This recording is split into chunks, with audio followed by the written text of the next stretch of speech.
pasauliu, meilės, valandos sveikatos.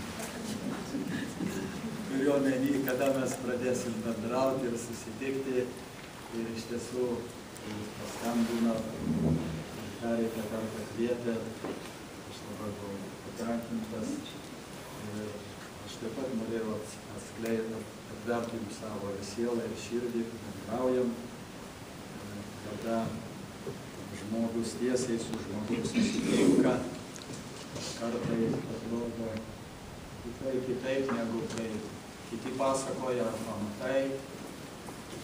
Aš turiu tik tokią vieną ydą, kur kartais man įkenkdavo. Aš labai dažnai kartais einu kaip pakeltą galvą, pasitempęs man atrodo, kitiem gal kitaip.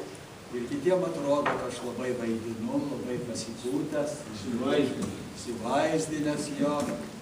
O sieloje aš esu be galo jautrus, labai jautrus kito žmogaus skausmui, labai norintis padėti, bet kaip monsinjoro Vasiliausko, mano amžinatelis draugo, kurį prieš mirtį lankiau, reiškia, Raudono Kryžiaus ligoninėje Vilniuje, Kernų vėžys buvo, sunki liga.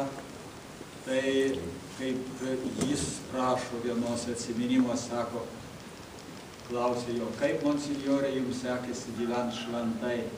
Sako, stengiuosi, bet ne visą išėjau. Taip, kad kiekvienas mes esame su tam tikrais savais bruožais, su tam tikra savo elgsena. Ir sako, niekada nereikia norėti, kad kiekvienas tave girtų, niekada nereikia norėti, kad kiekvienas tavim žavėtųsi, niekada nereikia galvoti, kad ir norėti, kad tik tave visi sakytų, koks jis fainas ir taip toliau. Toks yra gyvenimas. Ir dabar aš noriu vis tik pradėti, kadangi esat labai stipri organizacija, Kretingos bočiai.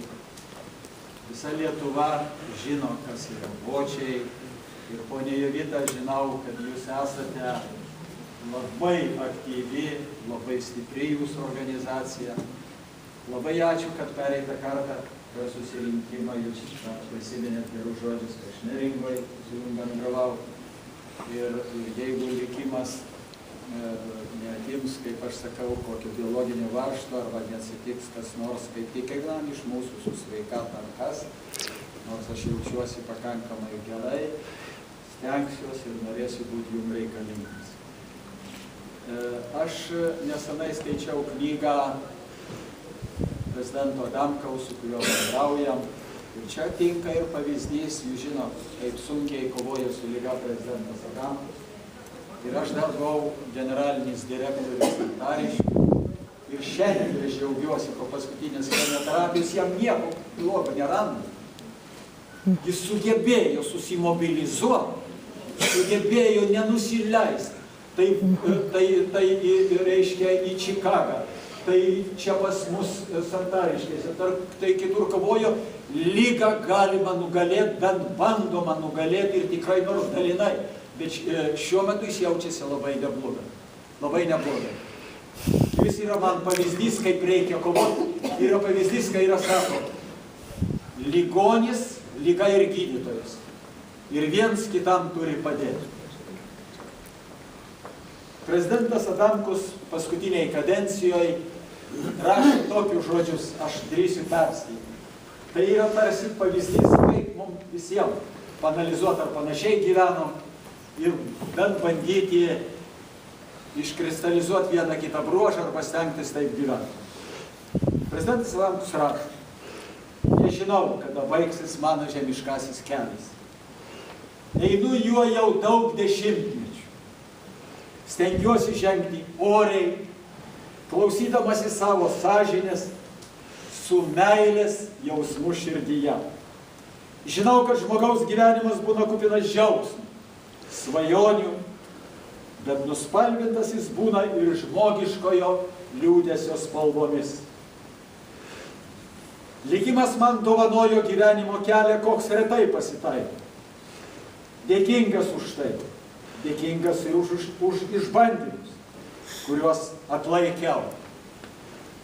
Dėkingas auklėtojams, mokytojams, bendradarbiams, bendražygiams, bičiuliams, kad padėjo įgyti ir išsaugoti vertybės, kuriomis gyvenu visą savo amžių. Turbūt savo galiu priskirti vienintelį nuopelną, kad per savo gyvenimą stengiausi šias vertybės skleisti kitiems visiems. Ne man vertinti, kaip man tai pavyko, bet visada nuoširdžiai vykdžiau įsipareigojimus savo artimui, tautai ir žmonėms. Ar gražų žodžiai, ar galiu perduoti jūsų linkėjimus?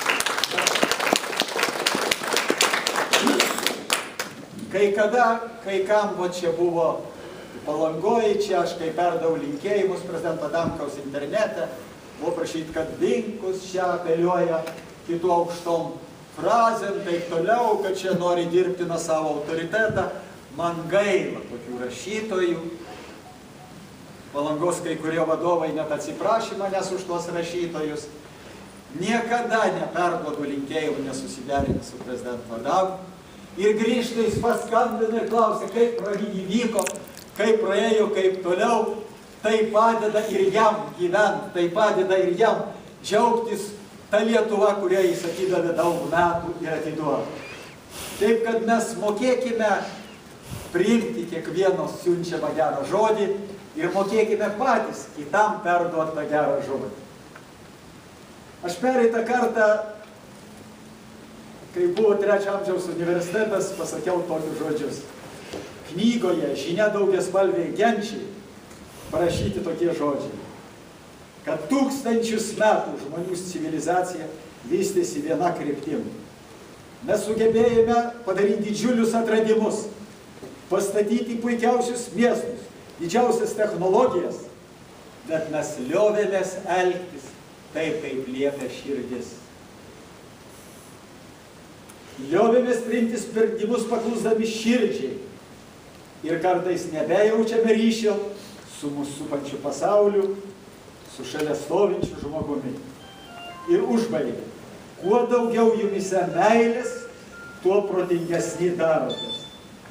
Ir mes šiandien, pradėdami tokį susitikimą, ir toliau, būkite šiek tiek egoistai ir savo, atiduodami save šeimai, atiduodami save vaikams, giminėms, artimiem, kenčiančiam, bet aš tą sakau kaip gydytojas, kaip žmogus turės gerti, šiek tiek atiduokit ir save savo, kuo ilgiau jūs būsit gyvi, kuo jūs labiau gyvensit, tuo labiau tie patys giminės, tie vaikai džiaugsis jumis ir tuo labiau jūs juos palaikysit, ir tuo labiau jie tvirtesni bus.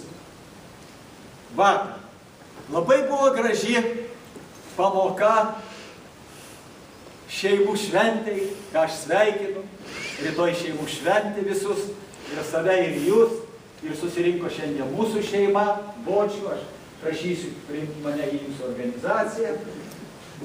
Ir toj vaikučiai davė... Ir Bočiai, ir visuomenė. Ir visuomenės. Jo, aš pasitaisau. Ir Bočiai, ir visuomenės yra, ir senjorai.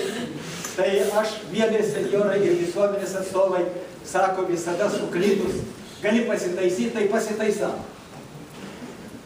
Ir sako, reikia sugebėti atleisti. Mėla ponė, atleisti. Tai visi mes čia esantys auditorijoje, viena šeima.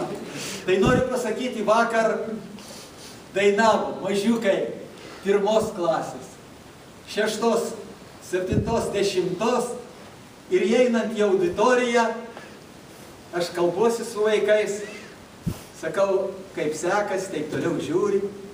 Sakau, žinau, kad jūs 1 klasėje, 7, žinau kiek metų, tai kiek man metų? Sako, 60. Aš sakau, 74.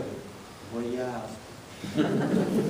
Surati, tai man toks jausmas, tai aš jam vakar pasakiau, vaikučiai, mylėkit tėvus, mylėkit motinas, kurios kančiose jūs pagimdė.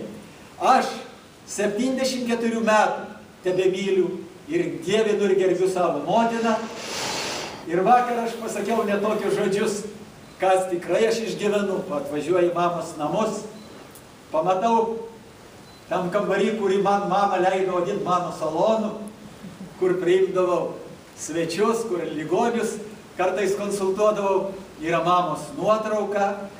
Aš pažiūriu į ją ir sakau, mama, mes senai užaugom ir išskridom paukščiais iš tavo namų.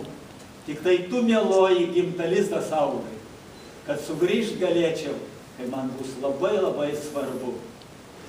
Ir kartu sakau, bet mama, aš matau šiandien nyksta mūsų namai. Nebeprisimenam, kuris pirmas čia virtuvėj pečių užkūrė. Tavo veidas man giliai šuliny, o danguje tavo balta skarutė. Ir pasiūliau vaikams, kad motina būtų šviesos spindulys. Mums visiems ilgus metus ir vaikai, net man 74. Aš su meile kalbu ir prisimenu motiną. Ir jūs laimingi, kol turit gyvus tėvus. Tai su tokia įžanga, pakalbėjęs apie motiną, apie kai kurios aspektus, aš noriu pradėti savo medicininę temą. Ir jeigu leisit,